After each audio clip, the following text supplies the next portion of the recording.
बनर्जी पर किया जोरदार प्रहार, कहा भय और भ्रष्टाचार मुक्त बंगाल का संकल्प। आज 24 परगना में मेगा जनसभा।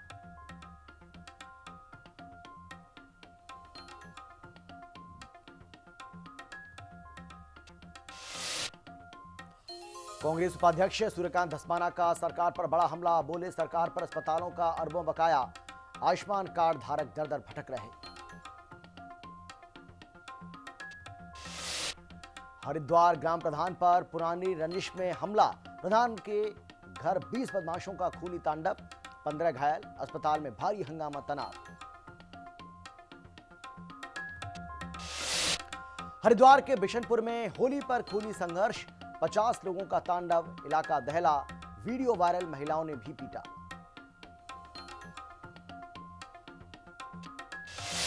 और फूलों की बिक्री पर देहरादून में बवाल, दो समुदायों के बीच में भारी तांडव तनाव, भीड़ ने सड़क पर काटा हंगामा, पुलिस ने मुकदमा दर्ज कर संभाला मोर्चा।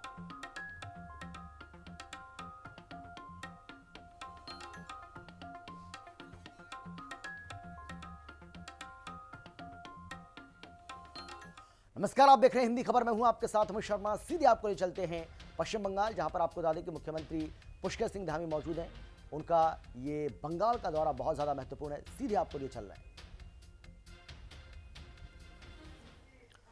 और ये तस्वीरें आपको दिखा रहे हैं। ये तस्वीरें आप देख पा रहे हैं, सीधी तस्वीरें फिलहाल आपको दिखा रहे हैं। पश्चिम बंगाल के नॉर्थ 24 परगना की तस्वीर आपके सामने है, जहां पर आप तस्वीरों में मुख्यमंत्री पुष्कर सिंह धामी को देख सकते हैं और यहाँ पर किस तरीके से परिवर्तन यात्रा जनसभा में वो शिरकत कर रहे हैं, उसकी तस्वीरें आपको हम दिखा रहे हैं। ये तस्वीरें आपके सामने। आपको बता दें कि बंगाल में चुनाव होना है और पश्चिम बंगाल के चुनाव बीजेपी के लिहाज से बहुत ज़्यादा महत्वपूर्ण है, और क्योंकि मुख्यमंत्री पुष्कर सिंह धामी एक स्टार प्रचारक के तौर पर आगे भी इसी तरीके से आपको यहाँ पर नजर आएंगे और चुनाव से पहले पश्चिम बंगाल में माहौल बनाते हुए बीजेपी के लिए मुख्यमंत्री पुष्कर सिंह धामी।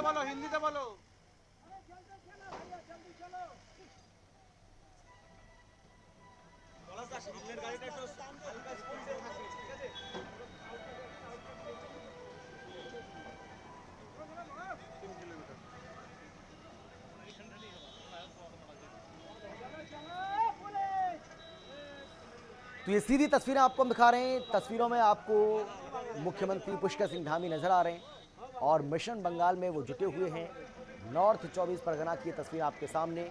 पश्चिम बंगाल में परिवर्तन यात्रा जनसभा आयोजित की जा रही है और उसी में शामिल हो रहे हैं, शिरकत कर रहे हैं मुख्यमंत्री पुष्कर सिंह धामी। हमारी संवाददाता दीपिका भंडारी मेरे साथ जुड़ गई हैं इस खबर पर ज़्यादा जानकारी बातचीत के लिए। दीपिका, हम अपने जो दर्शक हैं उनको तस्वीरें दिखा रहे हैं। मुख्यमंत्री पुष्कर सिंह धामी इस परिवर्तन यात्रा में शामिल हो रहे हैं और वहां पर किस तरीके से लोगों में एक अलग ही उत्साह उमंग देखने को मिल रही है और वो देखते ही बन रही है। बीजेपी के पक्ष में माहौल बनाते दिख रहे हैं मुख्यमंत्री पुष्कर सिंह धामी। जी बिल्कुल, देखिए अमित, कहीं ना कहीं हम कह सकते हैं कि मुख्यमंत्री पुष्कर सिंह धामी की जो धमक है उसका कहीं ना कहीं असर पूरे देश भर में हो रहा है और यही नतीजा है कि कभी भी किसी भी विधानसभा में चुनाव होते हैं, किसी भी राज्य में चुनाव होते हैं, कोई बड़ा कार्यक्रम होता है तो उसमें मुख्यमंत्री को एज अ ब्रांड एम्बेसडर या प्रचारक के रूप में बुलाया जाता है। तो इससे हम समझ सकते हैं कि किस तरीके से मुख्यमंत्री पुष्कर सिंह धामी की दो जो छवि है, चाहे धाकर धामी की बात के बारे में बात करें या फिर हम करें कि किसी रैली के बारे में बात करें, तो वो हर जगह उनको बुलाया जाता है और ये इसका भी पक्का वो करता है कि कहीं ना कहीं जो केंद्र नेतृत्व है, चाहे वो प्रधानमंत्री नरेंद्र मोदी हो या फिर अमित शाह हो या तमाम बड़े पदाधिकारी हो भाजपा के, उनका पूर्ण विश्वास जो है वो मुख्यमंत्री पुष्कर सिंह धामी पर है, उनके चेहरे पर है और इसीलिए उन्हें हमेशा ही हर कार्यक्रम में, हर चुनाव में एज अ प्रचारक के रूप में बुलाया जाता है। और आज हम देख रहे हैं कि पश्चिम बंगाल में जिस तरीके से मुख्यमंत्री महासभा परिवर्तन रैली में शामिल हुए हैं, तो कहीं ना कहीं भाजपा को भी पूरा विश्वास है और मुख्यमंत्री ने खुद इस पर बयान दिया है कि कहीं ना कहीं जनता भी बदलाव चाहती है, जनता चाहती है कि पश्चिम बंगाल भय मुक्त हो, अपराध मुक्त हो और इसीलिए जनता का विश्वास अब भाजपा पर है। और ऐसे में जो ये रैली है इसे हम बड़े परिवर्तन के रूप में भी देख सकते हैं। आने वाले विधानसभा चुनाव में भाजपा जो है वहां पर जीत का परचम लहराएगी, ऐसा विश्वास है। जी बिल्कुल। और किस तरीके से वहां पर आप देखिए ये जो परिवर्तन यात्रा है वो लगातार आगे बढ़ रही है, वो भी तस्वीर हम देख पा रहे हैं। दीपिका, क्योंकि अब चुनाव काफी नजदीक है पश्चिम बंगाल में और हालांकि तारीखों का ऐलान अभी नहीं हुआ है। चलिए, बहुत धन्यवाद आपका दीपिका इस तमाम जानकारी के लिए, तमाम खबर के लिए। तो जैसे ही कुछ और अपडेट इससे जुड़ी सामने आएगी वो भी आपको हम बताएंगे, लेकिन फिलहाल आगे बढ़ते हैं। उत्तराखंड के टिहरी में विश्व प्रसिद्ध लेक फेस्टिवल का भव्य आगाज हो रहा है। मुख्यमंत्री पुष्कर सिंह धामी कल कोटी कॉलोनी में इस महोत्सव का उद्घाटन करने वाले हैं, जिसमें कई दिग्गज हस्तियां, मंत्री और विधायक शिरकत करेंगे। 6 से 9 मार्च तक चलने वाले इस फेस्टिवल में गंगा आरती, घनसाली में मैराथन और प्रताप नगर राजमहल के दीदार जैसे मुख्य आकर्षण होंगे। जिलाधिकारी नितिका खंडेलवाल के नेतृत्व में प्रशासन ने टिहरी को ग्लोबल डेस्टिनेशन हब बनाने के लिए तैयारियां पूरी कर ली हैं। पर्यटकों की सुविधा के लिए विशेष बसों का भी संचालन शुरू किया गया है। हमारा Himalayan O2 Tehri lake festival की सभी तैयारियां बिल्कुल चरम सीमा पर हैं और मुझे बताते हुए बहुत खुशी हो रही है कि माननीय मुख्यमंत्री जी द्वारा इस टिहरी लेक फेस्टिवल का उद्घाटन किया जाएगा और इसका जो क्लोजिंग है 8 मार्च को, इसमें ऑनरेबल गवर्नर सर भी अपनी उपस्थिति इसमें लेकर आएंगे। यहाँ का हमारा जितना भी युवा है उनको पर्यटक के नए आयाम और नए आयाम एवं नए जो गतिविधियां वो लोग कर सकते हैं और लोकल इकोनॉमी को जनरेट करने के लिए कर सकते हैं। फेस्टिवल उस दृष्टिकोण से बहुत ही महत्वपूर्ण है। जितने भी स्थानीय लोग हैं उस फेस्टिवल में आए, प्रतिभाग करें। उनकी सुविधा के लिए हम लोगों ने पूरे जनपद में बहुत सारे रूट्स पे बसेस लगाई हैं। देहरादून में आज केंद्रीय कृषि मंत्री शिवराज सिंह चौहान का जन्म दिवस सेवा और पर्यावरण संरक्षण के संकल्प के साथ मनाया गया। प्रदेश के कृषि मंत्री गणेश जोशी ने अपने शासकीय आवास पर पौधारोपण कर उन्हें बधाई दी। जोशी ने शिवराज सिंह चौहान के प्रतिदिन एक पौधा लगाने के अभियान की सराहना करते हुए इसे प्रेरणादायक बताया। इस दौरान उन्होंने केंद्रीय मंत्री के दीर्घायु होने की कामना की और कहा कि शिवराज सिंह चौहान के नेतृत्व में देश का किसान और ग्रामीण क्षेत्र विकास की नई ऊंचाइयों को छू रहा है। उन्होंने समाज से भी पर्यावरण को बचाने की अपील की है।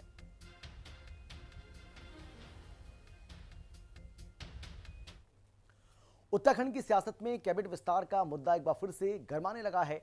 मुख्यमंत्री के दिल्ली दौरों के साथ ही खाली पदों को भरने की चर्चाएं तेज हो गई हैं, लेकिन धरातल पर अब तक कुछ भी बदला हुआ दिखाई नहीं पड़ रहा है। अब 2027 चुनाव नजदीक आते ही खुद सत्ता पक्ष के विधायक भी सवाल उठाने लगे हैं। बीजेपी विधायक विनोद चमोली ने इस पर बड़ा बयान देते हुए कहा है कि कैबिनेट विस्तार की बातें सिर्फ मीडिया की सुर्खियों तक ही सीमित हैं। चमोली के मुताबिक यथार्थ में क्या चल रहा है ये सिर्फ मुख्यमंत्री या केंद्रीय नेतृत्व ही जानता है। कैबिनेट विस्तार के बारे में कुछ कहा नहीं जा सकता, बहुत लंबे समय से सुन रहा है और धरातल तो होता नहीं है। ये कई बार मीडिया भी अपनी तरफ से एक अनुमान के तहत इन बातों को चलाता है, तो मैं समझता हूँ इसको अध्यक्ष जी और मुख्यमंत्री जी और उनसे भी ज़्यादा केंद्रीय नेतृत्व तो बेहतर समझता होगा कि वो क्या करने वाले हैं।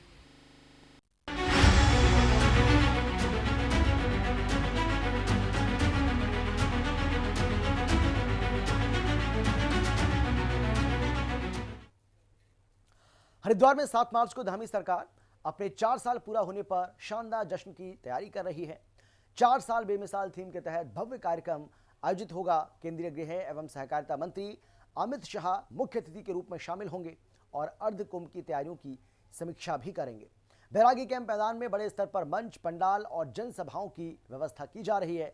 मुख्यमंत्री पुष्कर सिंह धामी ने खुद तैयारियों का निरीक्षण कर सुरक्षा, यातायात, चिकित्सा समेत सभी व्यवस्थाओं को लेकर कड़े निर्देश जारी कर दिए हैं। इस कार्यक्रम को लेकर कांग्रेस तंज कस रही है। एक रिपोर्ट आपको हम दिखाते हैं, देखिए। हरिद्वार में मनेगा धामी सरकार के 4 साल का जश्न। केंद्रीय गृह मंत्री अमित शाह संग धामी करेंगे शक्ति प्रदर्शन। 4 साल के जश्न पर उत्तराखंड में छिड़ी सियासी जंग। बीजेपी बता रही विकास का उत्सव, कांग्रेस ने कसा तंज। उत्तराखंड की राजनीति में 7 मार्च का दिन बेहद अहम माना जा रहा है। सूबे में धामी सरकार के 4 साल पूरे होने जा रहे हैं। इस मौके पर हरिद्वार के बैरागी कैंप मैदान में 4 साल बेमिसाल थीम पर विशाल आयोजन किया जा रहा है। कार्यक्रम में केंद्रीय गृह एवं सहकारिता मंत्री अमित शाह मुख्य अतिथि के रूप में शामिल होंगे। आयोजन को उपलब्धियों के उत्सव के साथ साथ संगठनात्मक शक्ति प्रदर्शन के रूप में भी देखा जा रहा है। तो वहीं बीजेपी के इस आयोजन पर कांग्रेस की ओर से तंज कसा जा रहा है।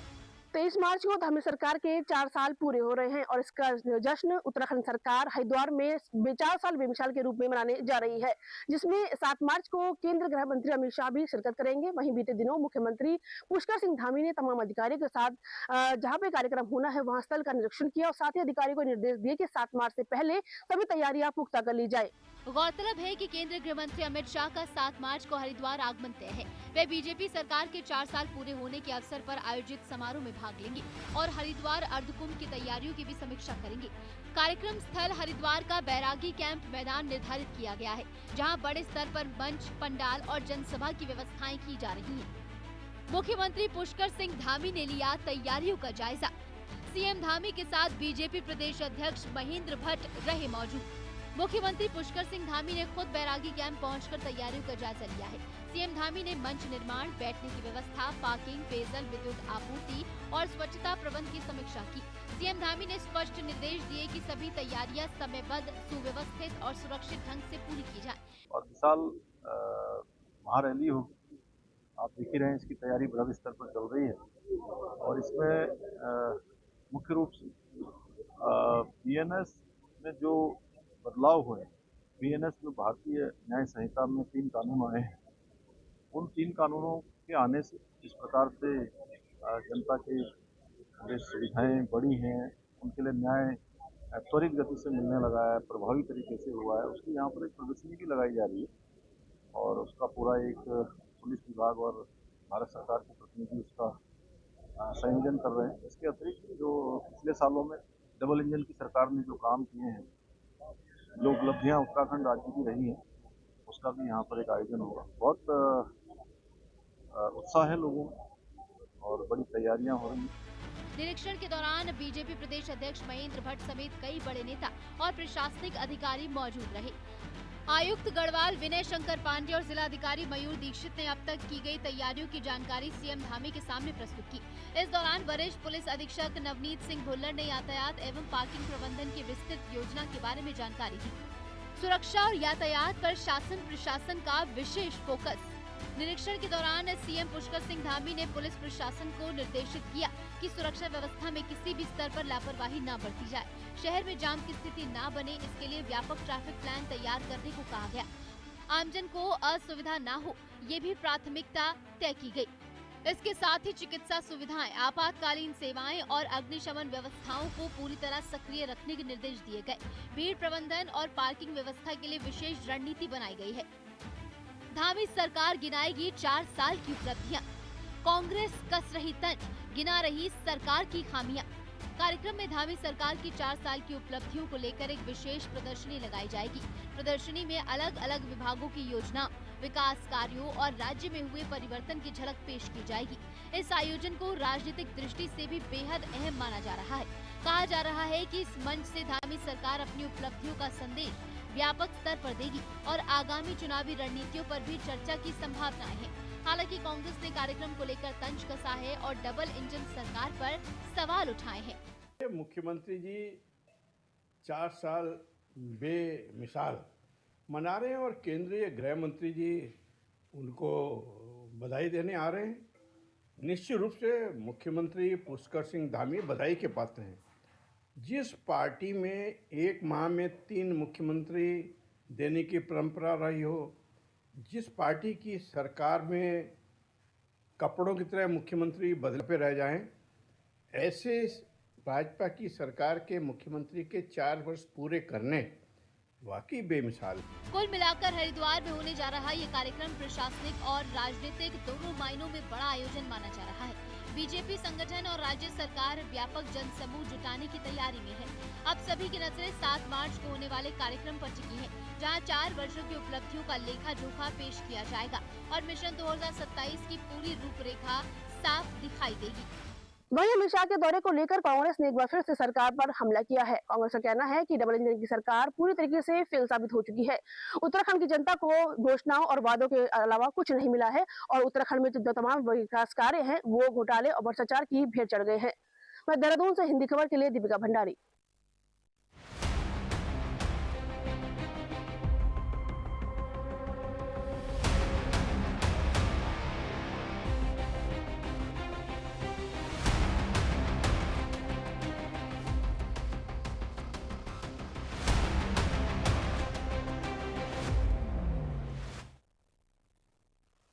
उत्तराखंड में सरकारी विभाग ही बिजली का बिल जमा नहीं कर रहे हैं। कई सरकारी विभागों पर बिजली बिल का 104 करोड़ रुपए से ज्यादा बकाया है। यूपीसीएल ने 2 मार्च तक की स्थिति वाली बकायादारों की सूची अपनी वेबसाइट पर सार्वजनिक कर दी है। सूची में अल्मोड़ा जल संस्थान, टिहरी पेयजल निगम और हरिद्वार ज्वालापुर डिवीजन समेत कई विभागों के नाम शामिल हैं। यूपीसीएल ने समय पर भुगतान न होने पर कार्रवाई की चेतावनी दी है। वहीं इस मामले पर सियासत भी शुरू हो गई है और कांग्रेस ने सरकार को घेरा है तो बीजेपी ने पलटवार किया है। उत्तराखंड में सरकारी विभाग ही लगा रहे सरकार को चूना। सरकारी विभागों पर बिजली बिल का 104 करोड़ बकाया। यूपीसीएल ने वेबसाइट पर सार्वजनिक की विभागों की सूची। कांग्रेस ने उठाए सवाल तो बीजेपी ने कर दिया पलटवार। उत्तराखंड में सरकारी तंत्र पर एक बड़ा सवाल खड़ा हो गया है। बिजली बिलों के भुगतान को लेकर सामने आए आंकड़ों ने शासन प्रशासन की कार्यशैली पर गंभीर बहस छेड़ दी है। सरकारी विभागों और संस्थानों पर करोड़ों रुपए का बिजली बिल बकाया है। उत्तराखंड पावर कॉर्पोरेशन लिमिटेड ने 2 मार्च तक की स्थिति दर्शाने वाली सूची अपनी आधिकारिक वेबसाइट पर सार्वजनिक कर दी है।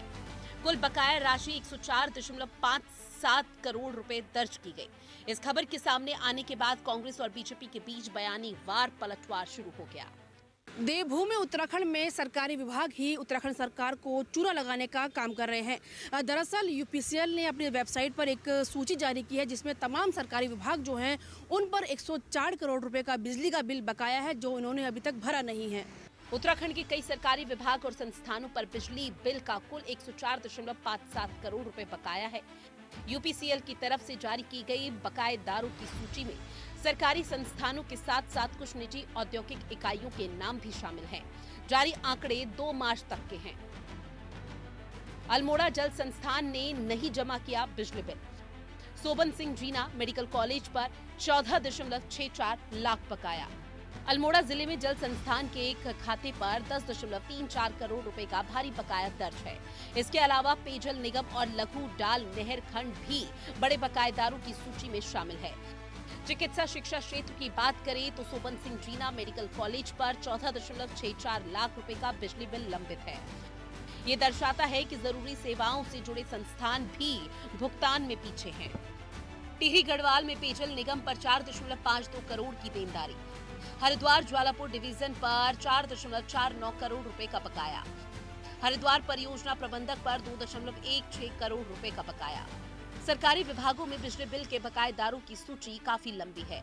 इसमें टिहरी गढ़वाल में पेयजल निगम पर 4.52 करोड़ रुपए से अधिक की देनदारी दर्ज की गई है। वहीं गंगा पॉल्यूशन कंट्रोल प्रोजेक्ट पर भी 1 करोड़ रुपए से ज्यादा बकाया है। हरिद्वार जिले के ज्वालापुर डिवीजन में project manager mechanical C&MM unit Ganga पर 4.49 करोड़ लंबित है। इसके अलावा परियोजना प्रबंधक पर 2.16 करोड़ रुपए बकाया है। हरिद्वार शहरी क्षेत्र की ट्यूबवेल योजनाएं जैसे रसूलपुर और लालढांग पर भी लाखों रुपए का बिजली बिल बकाया चल रहा है। देहरादून में जलकल अभियंता पर करोड़ों रुपए बिजली बिल बकाया। जलकल अभियंता के एक खाते पर 1.63 करोड़ रुपए से ज्यादा बिल। नैनीताल में नलकूप खंड पर 44.78 लाख रुपए का बिल बकाया है। चंपावत में ई नलकूप खंड के कई खातों पर लाखों की देनदारी। बड़कोट में जल संस्थान पर 25.90 लाख रुपए का बिल बकाया। रुड़की में निजी औद्योगिक इकाई पर 3.75 करोड़ रुपए बकाया। यूपीसीएल ने स्पष्ट चेतावनी दी है कि अगर निर्धारित समय में भुगतान नहीं किया गया तो आगामी महीनों में बिजली आपूर्ति प्रभावित हो सकती है। विभाग ने संकेत दिया है कि अगली समीक्षा रिपोर्ट अप्रैल 2026 के पहले सप्ताह में जारी की जाएगी। इससे साफ है कि निगम अब बकायेदारों पर सख्ती के मूड में है। हालांकि अब इस पूरे मामले पर कांग्रेस ने सरकार को घेरते हुए सवाल उठाए हैं। जब सरकारी विभाग ही भुगतान नहीं कर रहे हैं तो आम उपभोक्ताओं से सख्ती क्यों की जाती है। वहीं बीजेपी ने पलटवार करते हुए कहा है कि बकाया राशि का विवरण सार्वजनिक करना पारदर्शिता का प्रमाण है और जल्द ही वसूली की कार्रवाई तेज होगी। वाह रे सरकार, आपको बधाई। विद्युत विभाग का 104 करोड़ रुपया बकाया है और हमारे अधिकारियों के कानों में जू नहीं रेंग रही है। यदि जनता का 500 रुपया भी बकाया हो तो उसकी तो बिजली तुरंत काट देते हैं आप लोग। और 104 करोड़ रुपया विद्युत विभाग के बिजली का बिल का बकाया है और हमारे अधिकारियों के कानों में जू नहीं रेंग रही है। देखिए, ये तो भारतीय जनता पार्टी की पारदर्शिता से चलने वाली सरकार है, चाहे उसमें कोई भी विभाग हो। अगर हमारे यूपीसीएल विभाग ने, ऊर्जा विभाग ने कोई सूची जारी करी है, सार्वजनिक किया है उसको कि किन लोगों के ऊपर, किस स्थान के ऊपर उनका बकाया है, तो उनको जमा करना चाहिए, ना उनको दिक्कत हो, ना उनको परेशानियां हो। लेकिन कांग्रेस को उसमें चुटकी लेने की क्या आवश्यकता पड़ी? अपने कार्यकाल में तो उनके बिजली और पानी दोनों के बिल जमा कुल मिलाकर 104.57 करोड़ रुपए का ये बकाया बिजली बिल सिर्फ आंकड़ा नहीं है, बल्कि सरकारी सिस्टम पर एक बहुत बड़ा सवाल है। अब निगाहें अप्रैल 2026 के पहले सप्ताह में आने वाले अगली समीक्षा रिपोर्ट पर टिकी है। समीक्षा रिपोर्ट ये स्पष्ट होगा कि वसूली की दिशा में कितनी प्रगति हुई। फिलहाल यूपीसीएल की सूची ने सरकारी महकमों की कार्यशैली को कटघरे में खड़ा कर दिया है। वहीं सरकारी विभागों के द्वारा बकाया बिल को लेकर के कांग्रेस ने सरकार पर निशाना साधा है। कांग्रेस का कहना है कि अगर इसकी जगह आम जनता होती तो अभी तक ऊर्जा विभाग समेत सरकार जो है उनके आंगन में दस्तक दे चुकी होती, उनके घरों की बिजली काट चुकी होती और उनके बच्चे अंधेरे में रहने को और अंधेरे में पढ़ने को मजबूर होते हैं। ऐसे में कांग्रेस ने ये कहा है कि साफ तौर पर ये सरकार की नाकामी है जो अधिकारियों पर लगाम नहीं लगा पा रही है और तमाम विभाग जो है अब सरकार से नहीं संभल रहे हैं। कैमरा पर्सन विजय दत्तुरी के साथ दीपिका भंडारी, हिंदी खबर, देहरादून।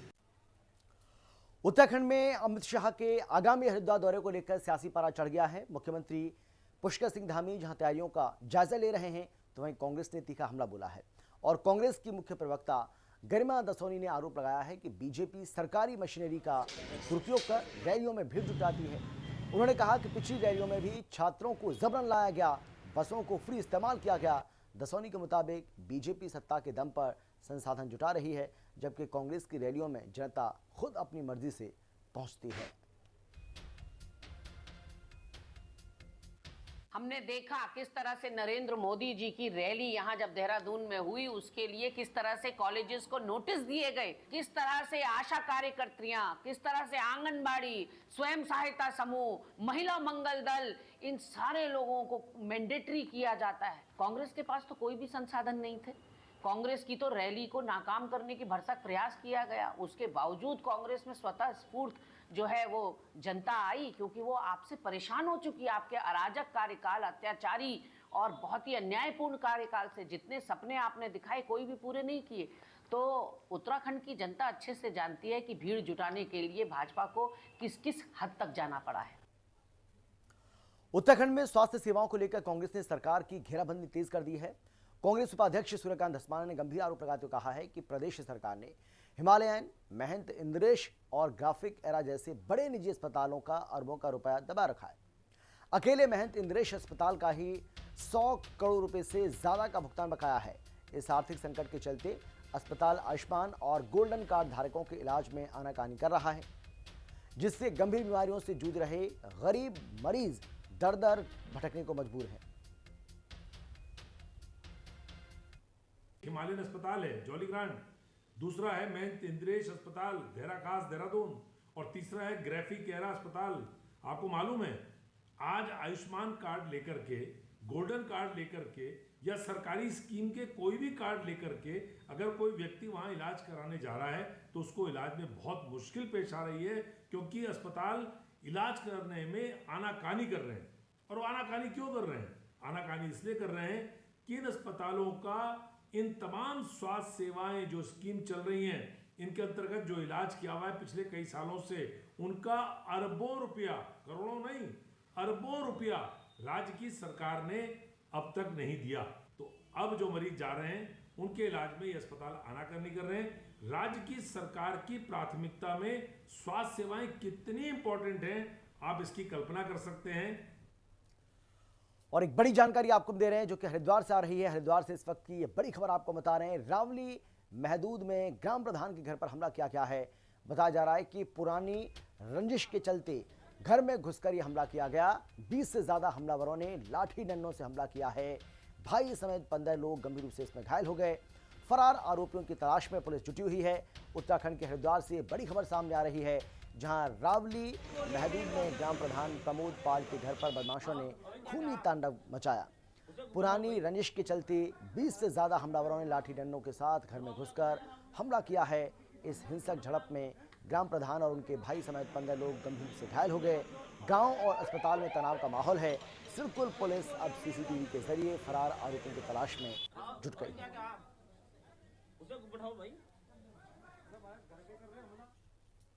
हरिद्वार के पथरी थाना क्षेत्र में होली के रंगों के बीच खून की होली खेली गई। बिशनपुर कुंडी गांव में मामूली कहासुनी ने देखते ही देखते हिंसक रूप ले लिया, जहां दो पक्ष आपस में भिड़ गए। सोशल मीडिया पर वायरल वीडियो में करीब 50 से अधिक लोग लाठी डंडों के साथ एक दूसरे पर हमला करते दिखे। इस खूनी संघर्ष में महिलाओं समेत कई लोग गंभीर रूप से घायल हो गए। पुलिस ने तहरीर के आधार पर मामले की जांच शुरू कर दी है।